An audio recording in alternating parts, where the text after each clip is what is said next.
బాలబడి యూనివర్సిటీ మంచి భవిష్యత్తు కోసం తెలుగు విద్యార్థులు ఇష్టపడే యూనివర్సిటీ. కాల్ 9059052378 9059052379. అందరికీ నమస్కారం. నేను Swaroopa Potlapalli. Welcome to trending topic.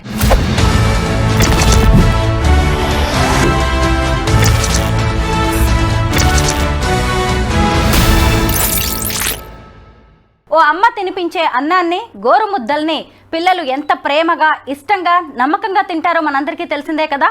కానీ సంగారెడ్డి జిల్లా అమీన్పూర్లోని రాఘవేంద్ర కాలనీలో ఓ తల్లి తన బిడ్డలను చంపేసింది. ఇన్ని రోజులు అందరూ ఆమె పెరుగన్నంలో పిల్లలకి విషం పెట్టి చంపింది అని అనుకున్నారు. కానీ కాదు.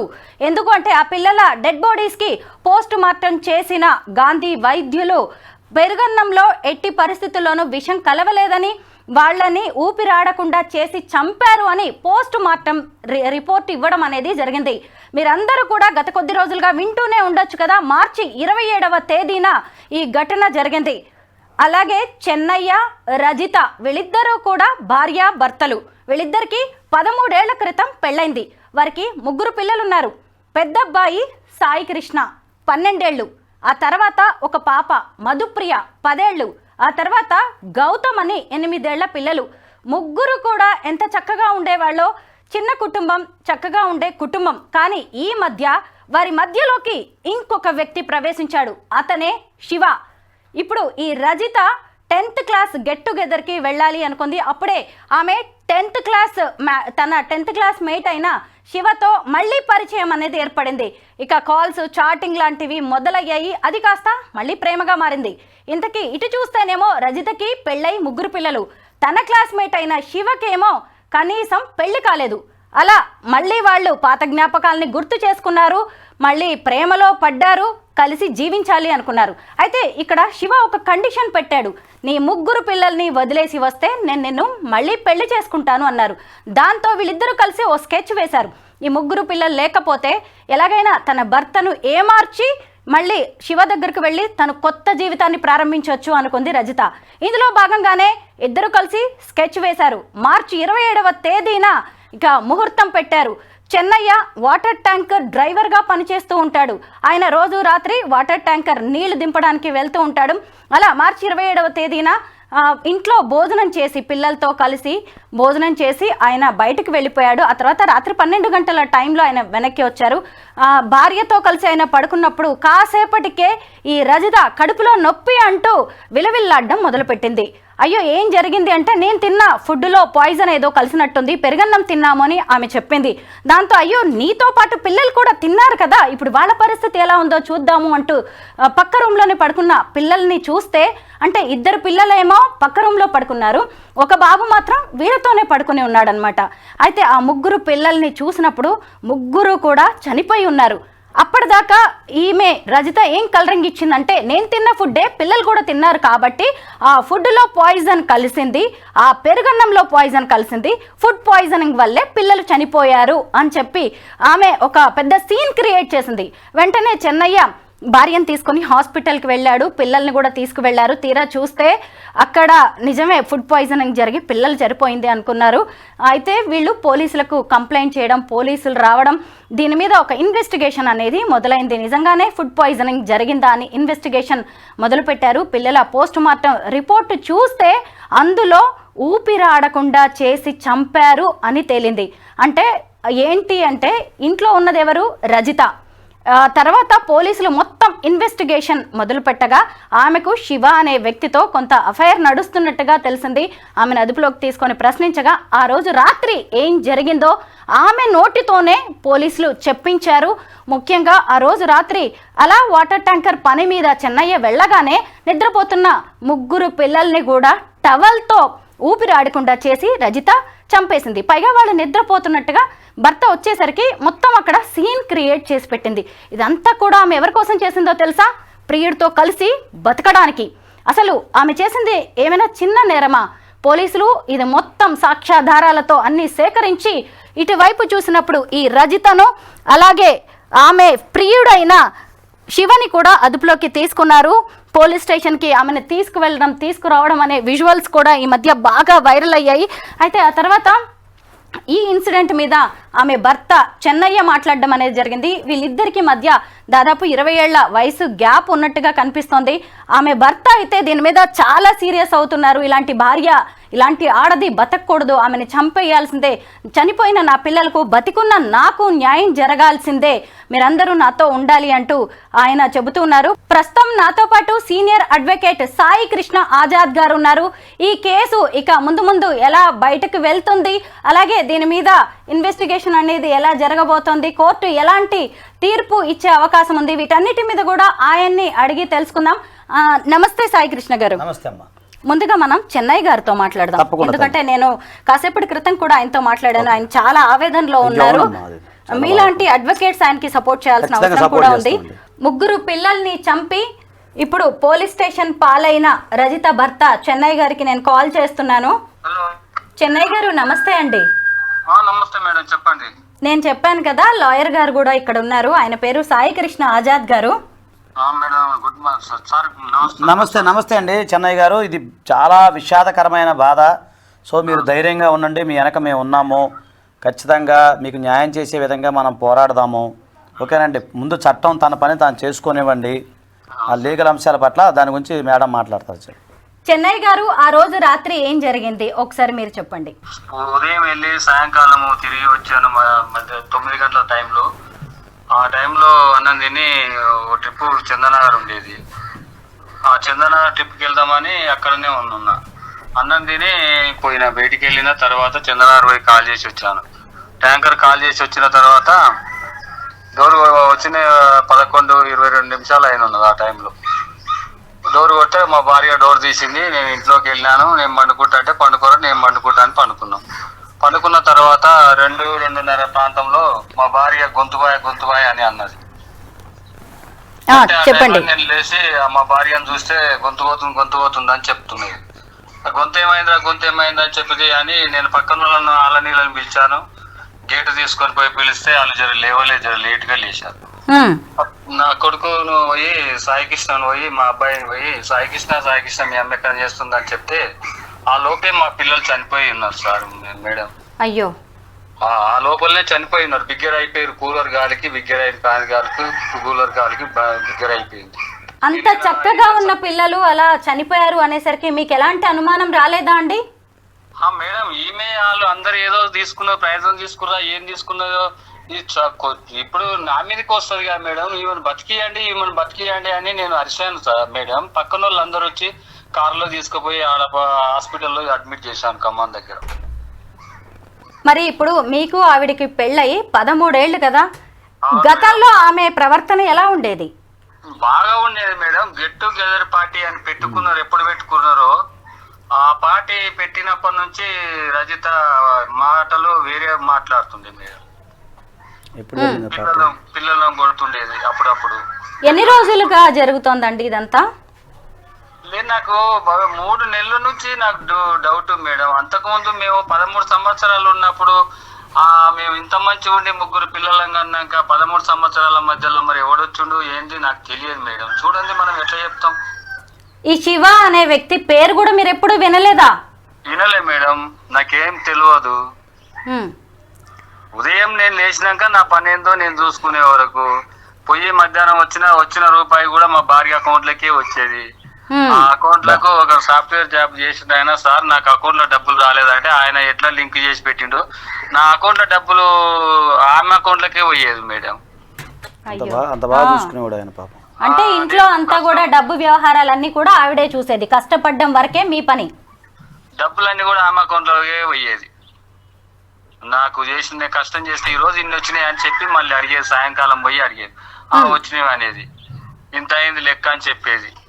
సరేలే అని నేను అనేది. అంతవరకు మంచిగా ఉన్నాం మేడం. మరి గెట్ టుగెదర్ పార్టీకి పోయి వచ్చినాకనే రజిత ఏదో మాటలు తేడాగా ఉన్నాయని మాట్లాడుతుంటే ఎవర్రా మాట్లాడేదని అంటే మా ఎండి మేడం, మా నజ మేడం అని చెప్తుండేది. పేరెంట్స్ అని ఏదో ఒకటి చెప్తుండేది. ఆమె ఏం జాబ్ చేసేదండి? టీచర్ చేసేది మేడం. టీచర్ గా, ప్రైవేట్ టీచర్ కదా. పేరెంట్స్ డౌట్ ఉంటే చెప్తారు, అడుగుతారు కదా మేడం. మేము కూడా మా పిల్లలకు డౌట్ ఉంటే మా టీచర్లకు ఫోన్ చేసి అడిగేది ఏదైనా డౌట్ ఉంటే. అట్లాంటప్పుడు ఎవరమైనా వాడతాం కదా అని నేను ఆలోచనతో ఉన్నా మేడం. నాకు అనుమానం రాకుండా చేసింది మేడం నా భార్య. షాక్ ఇచ్చింది, మొత్తం గొంతు కోసేసింది, నన్ను నిలువున ముంచేసింది మేడం.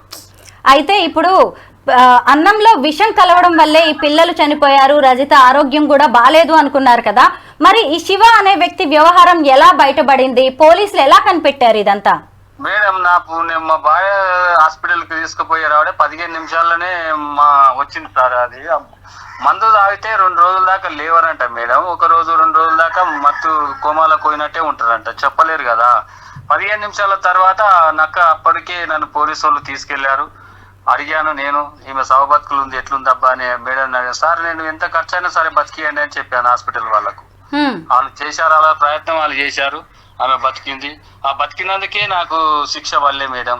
నేను చేయలేదు తప్పు, ఆ తప్పు నా భార్యనే చేసింది, ఆమెనే చేసింది. ఆమె ఏం చేసింది, ఎట్లా చేసింది కూడా నాకు తెలియదు. చూడండి నేను ఎంత చెప్పాలి మేడం. పిల్లలు ముగ్గురిని ఎందుకు చంపాల్సి వచ్చిందండి? ముగ్గురిని ఎందుకు చంపాలంటే ఆమెకు తెలియాలి మేడం. నాకు ఎట్లా తెలుస్తుంది? నాకు తెలిస్తే నేను ఇంతవరకు నా పిల్లల్ని నేను బతికించుకోలేకపోయినా. నిజమే, కరెక్టే. ఇప్పుడు ఇంతకీ ఆస్తి కోసమే ఇదంతా చేసిందంటారా? ఆస్తి ఎంత ఉందండి మీకు? నాకు 4 ఎకరాలు భూమి ఉంది, 2 ప్లాట్లు ఉన్నాయి, ట్రాక్టర్ ఉన్నది, ఇల్లు ఉంది, అన్ని ఉన్నాయి అమ్మ నాకు. అబ్బా, ఆర్థికంగా అన్ని విధాలుగా చక్కటి కుటుంబం అండి. అటు ఆమె ఉద్యోగం చేస్తుంది, మీరు చక్కగా వాటర్ ట్యాంక్ పని చేస్తున్నారు. 6,000 జీతం 7,000 జీతం మేడం ఆమెది. ఏం చదువుకుందండి ఆవిడ? ఇంట్లో ఉండలేకపోతున్నా అని పోయి ఆమె 6,000 7,000 జీతం, ఆ జీతం తెచ్చినా నాకేం ఇవ్వపోయేది. నేను రోజుకో 3,000 4,000 సంపాదన సంపాదించుకునేది ట్యాంకర్ మీద. నేను ఉన్నది చెప్తున్నా. నేను కొన్న ఆస్తులు ఆమె పేరు మీద చేపిస్తే నా పరిస్థితికి గతికి తెచ్చింది మేడం. చెప్పండి, మీరే న్యాయం చేయాలి. నేనే కొనిచ్చిన ఆస్తులు ఈమెకు. నాకు 2వ మ్యారేజ్ మేడం, నాది ఉన్నది చెప్పాలా కుల్లా. నేను ఫస్ట్ మ్యారేజ్ మా భార్య డెలివరీ కాక చనిపోయింది. అయ్యో. ఈ అమ్మాయిని చేసుకున్న తర్వాత ఈ అమ్మాయిని ఇయ్యాలంటే నీకు ఆస్తి పెట్టాలన్నారు. ఆస్తి పెట్టాను 2 ఎకరాల. 2 ఎకరాలు పెట్టినాక 2 ప్లాట్లు కొని పెట్టాను మేడం. ఆమె పేరు మీదనే పెట్టాను. నాకు వద్దులే, ఉన్న కాడికి చాలు, ఓ బండి ఉంది, నాకు 2 ఎకరాలు ఉంది అని ఆమె పేరు మీద 2 ఉన్నాయి, నా పేరు మీద ఉన్నాయి కదా అని పెట్టాను మేడం. నాది తప్పా మేడం? తప్పేం లేదండి. పిల్లలు ఉన్నారు, 3 పిల్లలు ఉన్నారు. నాకున్న ఆమెకి పిల్లలకే పోతుంది, భార్యకున్న పిల్లలకే పోతా అనుకున్నాను. నా భార్య ఇట్లోటి చేతాలు చేస్తాను నేను ఊహించుకోలేకపోయినా మేడం. నేను కరెక్ట్, ఎవరు ఊహించరండి, నిజమే. పిల్లల్ని ఎలా చూసుకునేది తను?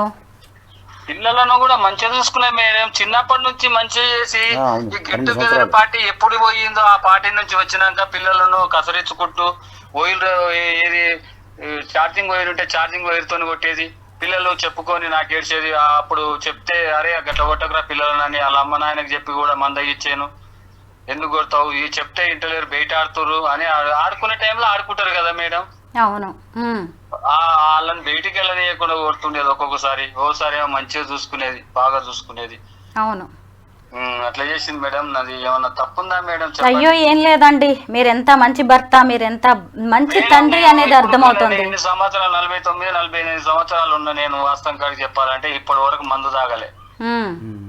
చెప్పండి మేడం, నాదేమన్నా తప్పుందా? లేదండి, లేదు. ఆ ఆస్తులు చేయడం తప్ప? నా భార్యకి చేసి, నా భార్య దాన్ని చేశాను. నా గుండె కోసి దానికి ఇచ్చాను మేడం.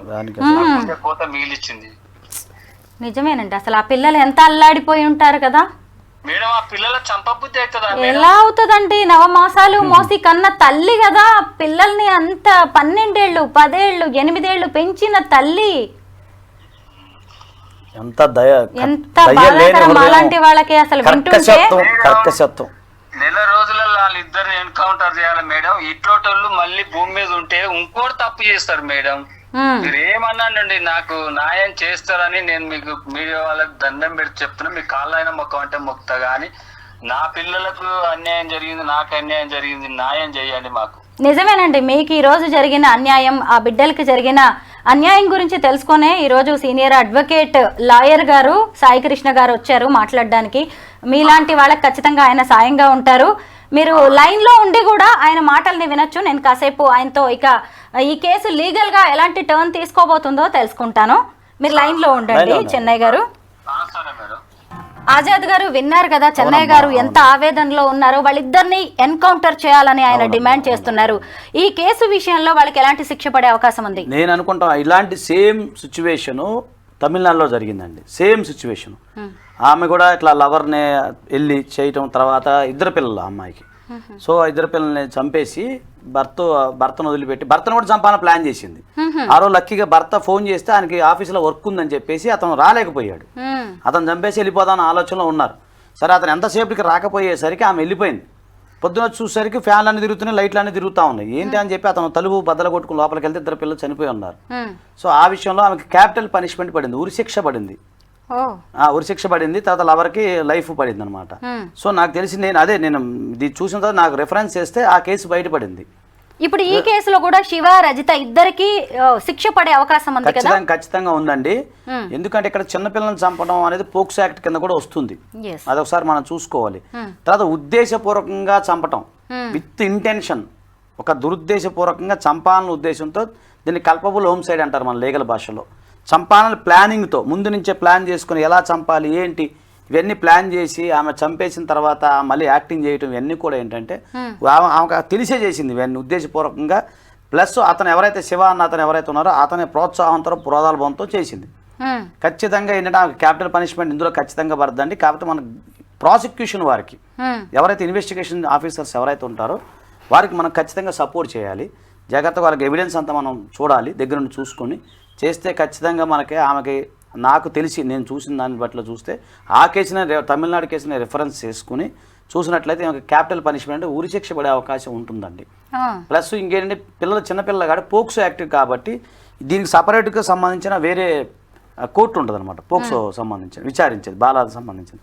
సో అది కూడా తొందరగా అయిపోయే అవకాశం ఉంటుంది. మిగతా కేసుల్లాగా కాకుండా తొందరగా మనకి 6 months 8 months 1 yearలో ఇది ఇన్వెస్టిగేషన్ అంతా కంప్లీట్ అయిపోయి తొందరగా కేసు క్లోజ్ అయ్యే అవకాశం ఉంది.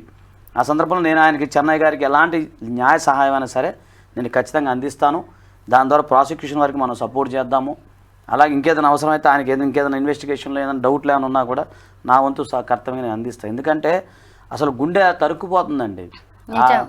ఎంత ఘోరం, ఎంత యాక్టింగ్ చేయటం, అసలు చంపేటప్పుడు ఎట్లా అనిపిస్తుందండి, చన్ని పెంచి వేసేటప్పుడు వాళ్ళకి ఊపిరాడకుండా చేయటం కొంచెం కూడా ఆలోచన లేదండి. లాయర్ గారు చూడండి అసలు ఎంత ప్లాన్ వేసిందో. భర్త అలా వెళ్ళాడు, ఆ తర్వాత పిల్లలు పడుకున్నారు, వాళ్ళని ఊపిరాడకుండా చేసి చంపడం, ఆ తర్వాత ఆమెకు కూడా హెల్త్ బాగాలేనట్టుగా విషం కలిసినట్టుగా. అంటే భర్తనే కాదు పోలీసుల్ని, కోర్టుల్ని, చట్టాలని అన్నిటిని కూడా ఫూల్స్ చేయాలనుకుంది. అంత అమాయకంగా ఉన్నారు జనం అని ఆమె అతి తెలివిగా ఆలోచించింది. చంపేటప్పుడు ఆ పిల్లలు అల్లాడుతుంటే కాళ్ళు చేతులు పెరుగులాడుతుంటే ఎంత తల్లి హృదయం ఉంటుందండి, ఎంత తల్లి హృదయం ఉంటుందండి. ఒక చిన్న పిల్లోడి కంట్లో నలకబడితేనే మనం విలవల్లాడిపోతాం, వాడికి దగ్గు జలుబు నైట్ అంటే మనం అల్లాడిపోతామే. అలాంటి పరిస్థితుల్లో ఆమె అలా అంటే అసలు ఎలా అనిపించింది అది అంటే ఆ రకమైన పైశాచికత్వము. ఆ కథ నాకు తెలిసి ఈమెకి ఇతను చెప్పిందని బట్టి చూస్తే బాగా చూసుకుంది పిల్లలు అంటున్నాడు. ఈ 3 నెలలే మార్పు వచ్చింది అంటే మెయిన్ ఆ శివ అన్న అతనే బాగా ఆమెకి ఇంజెక్ట్ చేస్తున్నాడు అని నా డౌట్. రోజు వద్దు వదిలించుకో మనం వచ్చేసే నువ్వు వచ్చాయని చెప్పి అతను ఆమెను ఒక ట్రాన్స్లోకి తీసుకెళ్లాడేమో అనిపిస్తుంది నాకు. ఖచ్చితంగా అతను కనుక ఇన్వెస్టిగేషన్ గట్టిగా చేస్తే మొత్తం బయటకు వస్తుంది ఇంకా. ఎందుకంటే అతను చెప్తున్నారు కదా ఆయన చెన్నై గారు, ఎందుకంటే మాట్లాడేటప్పుడు ఏదో టీచర్స్ అనో లేదా ఇంకేదో వంక పెట్టుకుని మాట్లాడుతూ ఉంది. అతను ప్రతిదీ అప్డేట్ చేసుకుంటా ప్రతిదీ కూడా అతను ట్రాన్స్ చేస్తున్నాడు. ఆమెను ఒక ట్రాన్స్లో తీసుకెళ్ళిపోతాడు, ఒక ఊహాజనితమైన లోకాలకు తీసుకెళ్ళిపోతున్నాడు. నువ్వు 2వ వివాహం చేసుకున్నావు, 2వ ఆయన్ని పెళ్లి చేసుకున్నావు, నన్ను చేసుకుని ఇట్లా ఉండేదేమో ఒక రకమైన ట్రాన్స్లోకి తీసుకెళ్లేసరికి ఆమె నిజంగానే ఆ ఊహాలోహానికి వెళ్ళిపోయి పిల్లలు నా పేగు బంధం అనే ఆలోచన మర్చిపోయిందేమో అని నేను అనుకుంటున్నాను. నేను సైకలాజికల్గా గమనించింది అయితే అది. సార్ పోలీసు వాళ్ళు గట్టిగా త్వరగా ఇన్వెస్టిగేషన్ చేస్తే మొత్తం నిజాలన్నీ బయటకు వస్తాయండి. దీనికి సంబంధించి ఆయనకి ఎలాంటి న్యాయ సహాయం అయినా సరే మనం ఖచ్చితంగా సపోర్ట్ చేయాలి. సాయి కృష్ణ గారు, అసలు చెన్నయ్య గారు తన భార్యను ఎంత నమ్మారో, ఎంత ఇష్టపడ్డారో, ఎంత ఇంపార్టెన్స్ ఇచ్చారో ఆయన మాటల్లోనే మనం విన్నాము. పొలం పెట్టారు, అసలు ఆయనకు వచ్చే డబ్బంతా కూడా ఆమె అకౌంట్ లోనే పడుతుందంట. ఆమె ఏది చెప్తే అది నమ్మారు ఆయన. పైగా ఇప్పుడు పిల్లల్ని ముగ్గురిని ఆ తల్లి చంపేసిందంటే మనకే అసలు గుండె తరుక్కుపోతుంది. చెన్నయ్య గారి పరిస్థితి ఎలా ఉండదు? అసలు ఇంకొక విషయం చెప్పాలి మేడం, ఈ 1 month నుంచి నాకు బాధ అనిపిస్తుంది. ఒక అతనేమో 2 పిల్లల్ని బకెట్ లో ముంచి చంపేసి చెప్పాడు కాకినాడలో, ఇంకొక అతనేమో నదిలో కాలువలో పిల్లని పడేశాడు. ఈ చిన్నపిల్లల్ని చంపే ఘటనలు చూస్తూ ఉంటే గుండె తరక్కుపోతుంది మేడం. చాలా అసలు ఏడుపు కూడా వచ్చేస్తుంది నాకైతే, నిజంగా చెప్తున్నాను. చాలా బాధపడుతున్నాను. వాళ్ళు ఏం చేశారు, ముక్కు పచ్చలాని చిన్నపిల్లలు, వాళ్ళకి పాపం పుణ్యం తెలియదు, ఇవన్నీ ఏం తెలుసండి అందులో 9 మాసాలు మోసి మీరు కని వాళ్ళకి ఎంత బాధపడతామండి పిల్లల్ని పెంచాలంటే సాయి కృష్ణ గారు, మనం చెన్నై గారి గురించి కూడా మాట్లాడుకోవాలి. ఆడవాళ్ళ గురించి మనం సాధారణంగా మాట్లాడుకుంటాం కదా, విధి వంచితలు అని. ఇప్పుడు ఆయన చూడండి, మొదటి భార్య డెలివరీలో చనిపోయింది, సరే అని రెండో అమ్మాయిని చేసుకున్నాడు. ఆమె చూడండి, ఎవరన్నా ఊహించే దారుణాలు అసలు ఇవన్నీ. చాలా అసలు ఆయన ఇప్పుడు సమాజాన్ని ఎలా ఫేస్ చేయాలి, ఆయన ఎలా బతకాలి? ఫస్ట్ సంఘటన జరిగింది భార్య, అది మళ్ళీ ఇది ఇంకోటి పిల్లలు పోవటం ఎంత బాధాకరం. కానీ ఇప్పుడు ఆయన చెయ్యాల్సింది ఏంటి అంటే న్యాయం కోసం పోరాడడం, అంతే. ధైర్యంగా నిలబడాలి, గుండె ధైర్యమే మెయిన్ ఇప్పుడు ప్రజెంట్ ఆయనకు కావాల్సింది. అవును, మనం ఖచ్చితంగా ఆయనకి లీగల్ గా మనం ఇద్దాము అలాంటి విషయాల్లో. చెన్నై గారు విన్నారు కదా లాయర్ గారు ఏం చెప్పారో. విన్నాను మేడం, థ్యాంక్ యూ సార్. మరి థ్యాంక్ యూ. మీకు గుండె ధైర్యం ఇస్తామండి మీకు ఖచ్చితంగా. అయ్యో అట్లా లేదండి సార్, నా పిల్లల బాధ నేను చూడలేదు. అయ్యో అయ్యో అయ్యో, నెల రోజులలో వాళ్ళని ఏదన్నా చేస్తే నా పిల్లలకు ఆత్మశాంతి అవుతుంది సార్. మీరు చేయండి సార్. చేద్దామండి ఖచ్చితంగా, తొందరగా ప్రాసిక్యూషన్ అయ్యేటట్టు చేద్దాం. గ్లూకోజ్ పెట్టుకున్న దాకా నేను ఉండలేను మేడం, వాస్తవం చెప్తున్నా. నా పరిస్థితి కూడా అట్లుంది. నా పిల్లల కోసము ఇప్పుడు రోజుకు హాస్పిటల్కి వెళ్ళవలసింది. రోజు పొద్దున్నే పోయి వచ్చాను హాస్పిటల్ కు. మానసికంగా వేదన ఉంటుంది మేడం, అది చెప్పలేదు కాదు ఇక చెప్పలేము మనం, మన దానికి మాటలు. నేను తప్పు నా భార్య కదా నా పిల్లలకు పెడుతుంది అని అనుకొని నేను ఆస్తులు చేశాను మేడం. నాది తప్పే మేడం, నేను చేయడం తప్పుందా మేడం? ఏం తప్పు లేదండి, మిమ్మల్ని ఎవరు తప్పు పట్టట్లేదు. ఆ వ్యక్తులు, ఆ భార్య కూడా అలా మారిపోతుంది, ఇంత దారుణానికి ఒడిగడుతుందని మీలాంటి వాళ్ళు కూడా ఊహించలేదు. ఇందులో మీ తప్పేం లేదు. కానీ ఇప్పుడు మీ కర్తవ్యం ఏంటి, ఇన్ని రోజులు నా జీవితం ఏంటి అని మీరు ఎలా పని చేసుకున్నారో, ఇప్పుడు ఇక మీదట మీ బాధ్యత ఏంటి అనేది కూడా తెలుసుకోవాలి. చెప్తున్నాను మేడం, వాళ్ళిద్దరు ఉండకపోతే నేను బ్రతికి మంచి భవిష్యత్తు, నా ఆస్తి నాది ఏదో ఒకటి నాకు తోచిన సాయం 10 మందికి సేవ చేసే వరకు పెడతాను మేడం. అంతే, మీరైతే ధైర్యంగా ఉండండి. మీ ఆరోగ్యం జాగ్రత్త, ఎందుకంటే ఈరోజు మానసికంగా, శారీరకంగా అన్ని విధాలుగా మీరు చాలా డౌన్ అయ్యే పరిస్థితి ఉందండి. మీ ఆరోగ్యం జాగ్రత్తగా ఉంటేనే మీరు మీ పిల్లలకి న్యాయం జరగడానికి, వాళ్ళ ఆత్మలు శాంతించడానికి మీరు పోరాడే అవకాశం ఉంటుంది. ధైర్యంగా ఉండండి. పోలీసులు ఏది అడిగినా కానీ దానికి సంబంధించిన ఆధారాలు అన్ని మీరు సబ్మిట్ చేస్తూ ఉండండి. ఇంకా తప్పదు, కొన్నాళ్ల పాటు వాళ్ళకి శిక్ష పడే వరకు మీరు కోర్టుల చుట్టూ, పోలీసుల చుట్టూ తిరగాల్సిన పరిస్థితి ఉండవచ్చేమో. అయినా మీరు వెనకడాల్సింది లేదండి. న్యాయస్థానాలు అన్నీ ఉన్నాయి, మీ వెంటే ఉంటాయి. ఇక జరిగిపోయిన దాన్ని మనం ఏం చేయలేము కాబట్టి జరగాల్సిన దాని గురించి ఆలోచిద్దాం. అంతేనండి, మా సపోర్ట్ ఉంటుందండి చెన్నై గారు. నేను ఇదైన తర్వాత మాట్లాడతాను, ఖచ్చితంగా చేద్దామండి, ఖచ్చితంగా చేద్దాం. నమస్తే చెన్నై గారు, ఉంటామండి. ఓకే సాయి కృష్ణ గారు, ఇలాంటివి మళ్ళీ జరగకుండా ప్రత్యేక చట్టాలు రావాల్సిన అవసరం ఉందంటారా? ఖచ్చితంగా ఉంది మేడం, ఖచ్చితంగా ఉంది. క్యాపిటల్ పనిష్మెంటే దీనికి పరిష్కారం, ఉరిశిక్ష దీనికి పరిష్కారం. ఎందుకంటే ఇంకోటి, ప్రజల్లో కూడా కొంత మార్పు కూడా రావాలండి. ఈ సోషల్ మీడియా ప్రభావం కానీ, కమ్యూనికేషన్ విషయాల్లో కానీ, ఇవన్నీ కూడా ఏంటంటే కొంచెం నిఘా పెట్టాల్సిన ఆవశ్యకత ఎంతైనా ఉంది. మన వాళ్ళు ఏం చేస్తున్నారు ఏంటి, తప్పదు కొన్ని సందర్భాల్లో. ఇప్పుడు ఇలా మాట్లాడితే పిల్లాన్ని అనుమానిస్తున్న భర్త అని చెప్పి మళ్ళీ కేసు పెడతారు. లేదండి, అందరిలో విపరీతంగా ఫ్రీడమ్ అనేది పెరిగిపోయింది. చేతి నిండా డబ్బులు ఉన్నాయి, పైగా కొత్త కొత్త సుఖాలు కోరుకుంటున్నారు. ఎక్కడికక్కడ అడ్జస్ట్ అయిపోయి బతికే మనస్తత్వాలు చాలా తక్కువగా ఉన్నాయి. కొన్ని సామెతలు ఉన్నాయి కదా, మరి ఇప్పుడు మనం చెప్పుకోకూడదేమో, కానీ నిజం చూస్తుంటే కొన్ని అయితే అట్లనే కనిపిస్తుంది. కానీ ఇలాంటివి ఇక మీదటైతే జరగకూడదు. రజిత లాంటి వాళ్ళకి పడే శిక్షను బట్టి మిగతా వాళ్ళు కూడా ఇలాంటి ఏమైనా చేయాలనుకున్నా భయపడాలి. Thank you so much Azad గారు.